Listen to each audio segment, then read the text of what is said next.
Yes, you guys have beaming with the answers. Yes, all right. So right now we'll conduct a small, legal practice, legal aptitude and reasoning MCQs. So yes, here comes the first question. So there are two general principal fact based questions. We'll come to that at the end of the session. So before that, we'll solve these questions. Well, here comes the legal maxim. In pari delicto means. Just check, am I audible? Not audible. I hope I am audible to everyone. Is that right? Yes. Okay. Cool. So what is in pari delicto means? In pari delicto, where the petitioner is at fault, where both parties dispute are equally at fault. Well, yes, I've got the answer before. The right answer is B. So where both parties to a dispute are equally at fault. In pari. So at equally at fault. Alright, that is the right answer. Next question. Lex loci means.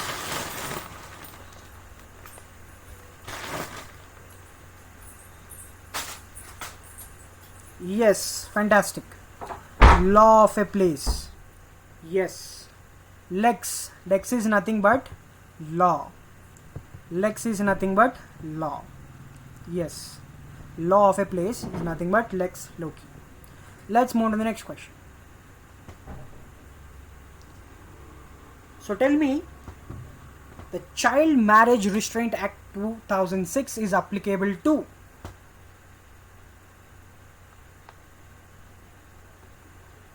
Fantastic, excellent. Right. Asha right, Kusma right, Sheikh Abdul, you're right, irrespective of religion, irrespective of all religions is the right answer. Yes. So this Child Marriage Restraint Act 1929, it was passed in 1929 as we have discussed earlier. Yes. So later on it was amended to 18 years the marriage age for girls and 21 for the boys. 21 for the boys. So it was also popularly known as Sharda Act. Yes. So in 2015, the Madras High Court declared that the act applies to every community irrespective of their religion. So C is the right answer. Next. Which of the following is not included within the meaning of intellectual property?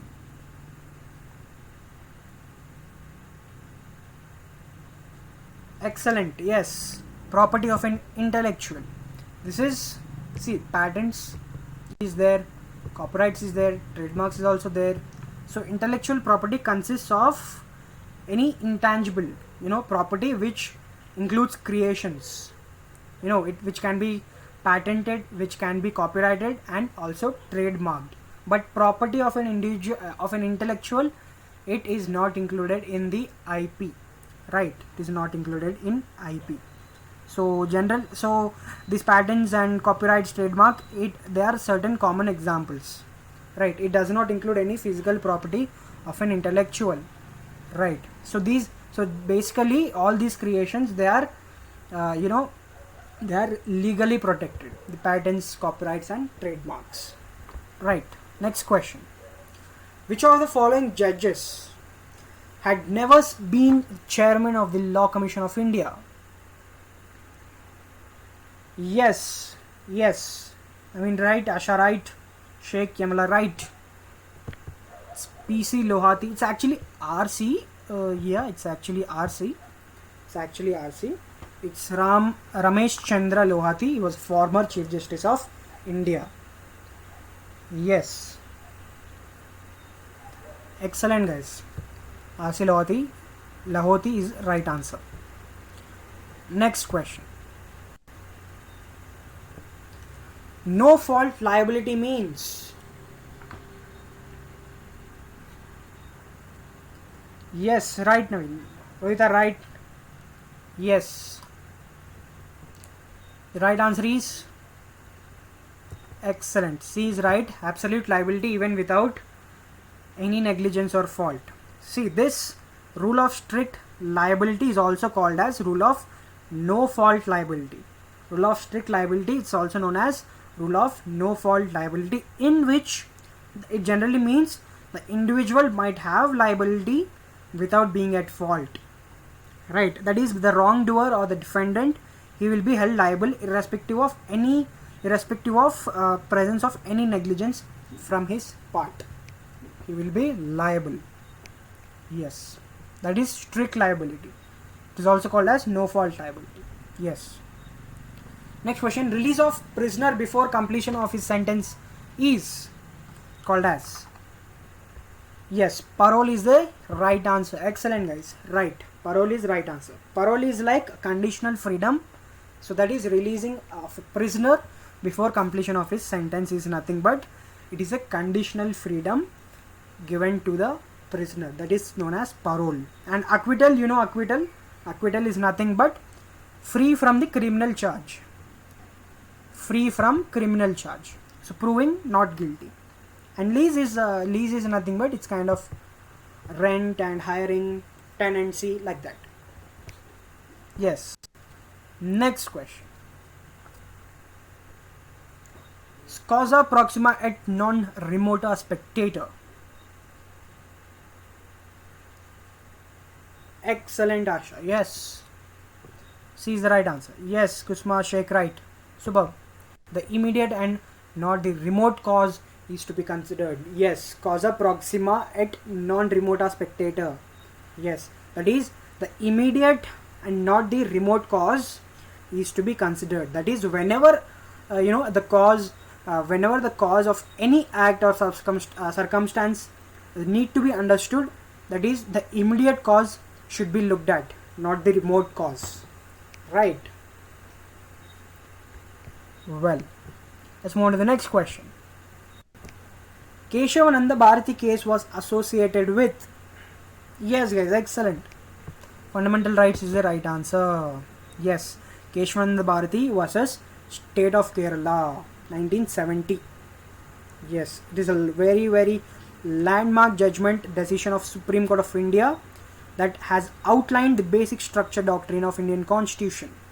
And yes, it has involved 13 judge verdict, which is the largest bench ever to sit the Supreme Court of India.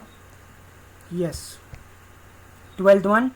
The emergency provisions of the Constitution of India have been borrowed from, yes, excellent, 12A, that is German Constitution is the right answer, guys. Excellent. So can you tell me which part of Indian Constitution deals with emergency provisions? And who has the power to impose emergency rule? 18, excellent. Excellent, yes. Yes. 352. Yes. 18, the part 18 of Indian deals with emergency provisions, and yes, President of India has the power to impose emergency rule in any or all Indian states. Yes. Yes, national emergency comes under Article 352, and Article 360 deals with proclamation of financial emergency. Yes, excellent, guys. Which one, Kusuma? Keshavananda Bharati case is 13 judge verdict. 13 judge bench verdict. Excellent. Let's move on to the next question. So which among the following is not essential in the formation of a contract? Offer, acceptance, consideration, damages.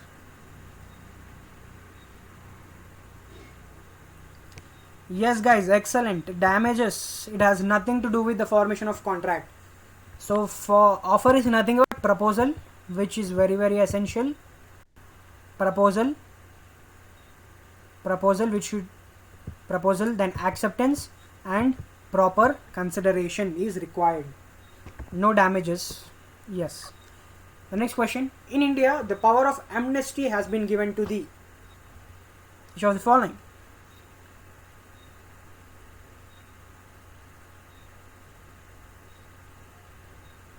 Excellent guys, yes, president is right answer. Amnesty is nothing but pardoning powers, but pardoning powers, yes, it has been given to president. Can you tell me under which article the president shall have the power to grant pardons, reprieves and respites or remissions of punishment? Yes, under 72. Excellent guys, right answer. Kusma right, Srinivas Bharat X. Yes, 72, under article 72, pardoning powers of president. Yes. Next question. Who presided over the inaugural meeting of the Constituent Assembly of India?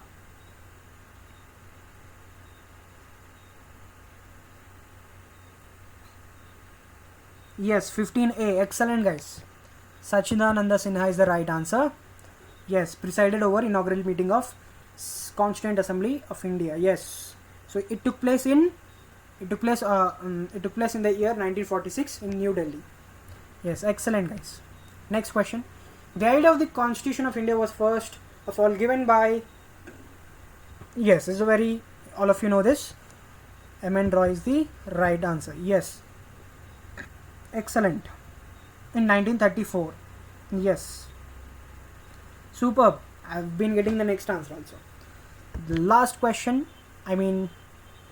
yeah, who was the first speaker of Lok Sabha? Yes, fantastic, excellent. That is G.V. Malvankar is the right answer. That is Ganesh Vasudev Malvankar is right answer. So he was popularly known as Dada Sahib.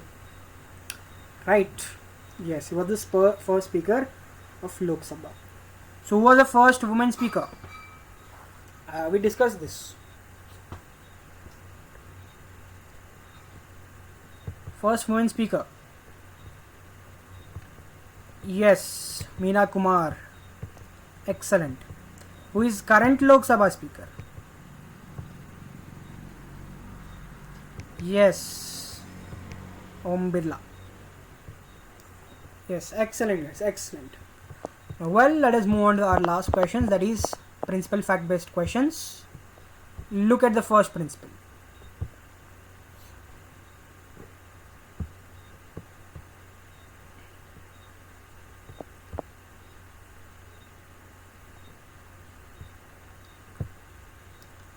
The principle is, only parliament or state legislatures have the authority to enact laws on their own. No law made by the state can take away person's fundamental right. The fact is, parliament enacted a law which according to a group of lawyers is violating fundamental rights of traders. A group of lawyers files a writ petition challenging this constitutional validity of the statute, seeking relief or to quash this statute and further direct parliament to enact a new law. Well, guys, the right answer is C here.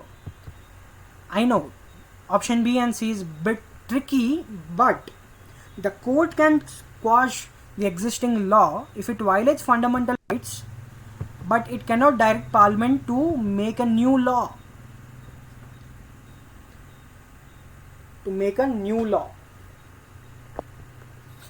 It can squash this if it violates fundamental rights. Yes. Now look at the second principle, guys. Look at it very, very carefully. Just stick to the principle. A person is said to be of sound mind for the purpose of making a contract if at the time when he makes it, alright, he is capable of understanding it, forming a rational judgment as to its effect upon his interest. So the consequences are being referred here, right, if he is of sound mind, right. Now the facts are as follows. Mr. X, who is of sound state of mind but occasionally of unsound state of mind, enters into a contract when he is usually of sound state of mind with Y when he was unsound state of mind. Just look at the facts very, very carefully, guys. X, who is usually of sound state but occasionally of unsound mind, enters into a contract with Y when he was in the state of unsound mind. right? Mr. Y, having come to know about this fact afterwards, wants to file a suit against X. What would be the answer? Yes, most of you have given the answer. Okay. Well, right. The answer is C, guys. Look, Mr. X cannot enter into the contract because he is in unsound state of mind when he entered into the contract. Okay, this is partially right. Next, look at the principle. Look at the principle. He can enter into a contract when he is of sound mind. This is kind of, very partially correct. But look at B.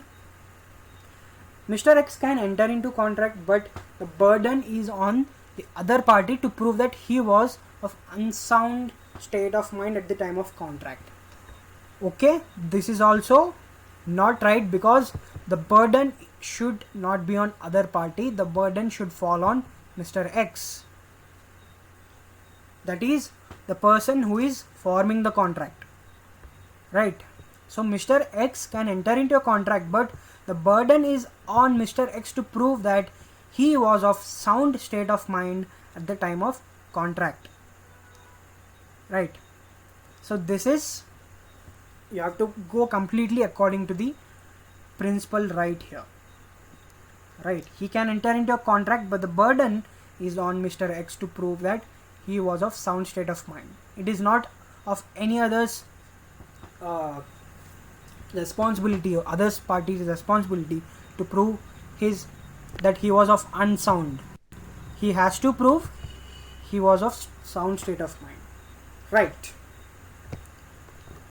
So yes, we have discussed these questions. So yes, that is all for this session. Thank you.